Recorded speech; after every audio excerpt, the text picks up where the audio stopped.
बॉलीवुड का एक ऐसा चेहरा जो लगभग 40 से ज़्यादा फिल्मों में दिखा, लेकिन फिर इस तरह लापता हुआ कि कभी उसका पता ही ना चल सका। आज के पॉडकास्ट में हम उसी एक्टर की कहानी सुना रहे हैं। उस एक्टर का नाम है राज किरण। 1975 में आई फिल्म कागज़ की नाव से हिंदी फिल्म इंडस्ट्री में कदम रखने वाले राज ने 1982 में आई अर्थ में स्मिता पाटिल और शबाना आज़मी, 1980 में आई कर्ज में ऋषि कपूर और 1988 में आई एक नया रिश्ता में रेखा के साथ काम किया था। इन फिल्मों में उनके काम को खूब सराहना मिली थी। राज किरण 2003 में अचानक लापता हो गए और लगभग एक दशक तक उनकी कोई खबर नहीं मिली कि वे कहाँ हैं और किस हालत में हैं। इस बीच उनकी मौत की अफवाह भी उड़ी और फिर 2011 में राज किरण के खास दोस्त ऋषि कपूर ने उनके बारे में जानकारी मिलने का दावा किया। ऋषि ने एक इंटरव्यू में बताया था कि जब वे यूएस गए तो उन्हें पता चला कि राज किरण 10 सालों से अटलांटा के एक मेंटल हॉस्पिटल में इलाज करा रहे हैं। ऋषि ने यह भी बताया कि राज अस्पताल में काम कर अपने इलाज का खर्च खुद उठाते हैं। वहीं राज की एक अन्य दोस्त दीप्ति नवल भी उनके अमेरिका में होने का दावा कर चुकी हैं। बॉलीवुड में राज किरण को जानने वाले मानते हैं कि फिल्में छोड़ने के बाद भी उनके पास पैसे की कोई कमी नहीं थी, लेकिन डिप्रेशन का इलाज कराते कराते सारा पैसा खत्म हो गया था।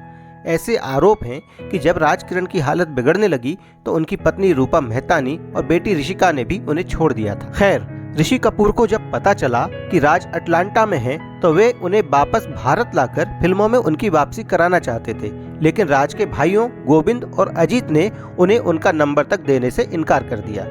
दीप्ति नवल ने अपने दोस्त की खोज के लिए सोशल मीडिया पर एक पोस्ट लिखी।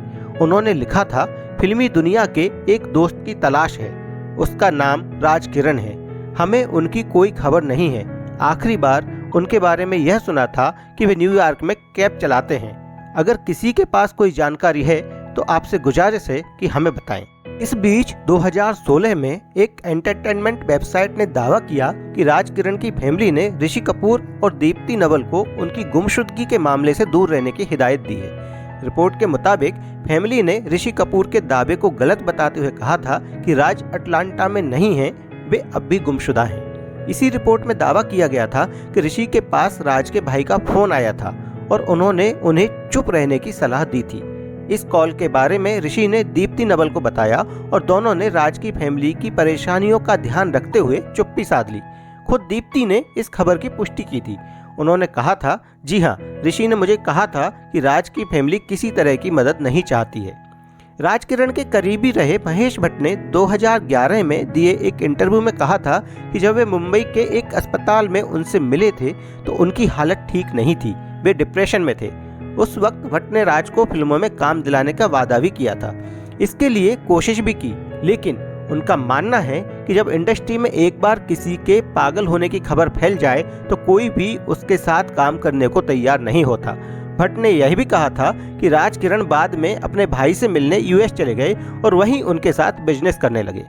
राज को प्यार का मंदिर, ना खुदा, अर्थ, राज तिलक, इल्जाम, घर हो तो ऐसा, कर्ज, तेरी मेहरबानियां, किस्सा कुर्सी का और वारिस जैसी कई फिल्मों में देखा गया, लेकिन अब भी कोई नहीं जानता कि वे कहाँ हैं, किस हाल में हैं। दुआ है कि वे जहाँ हों स्वस्थ हों और खुश हों।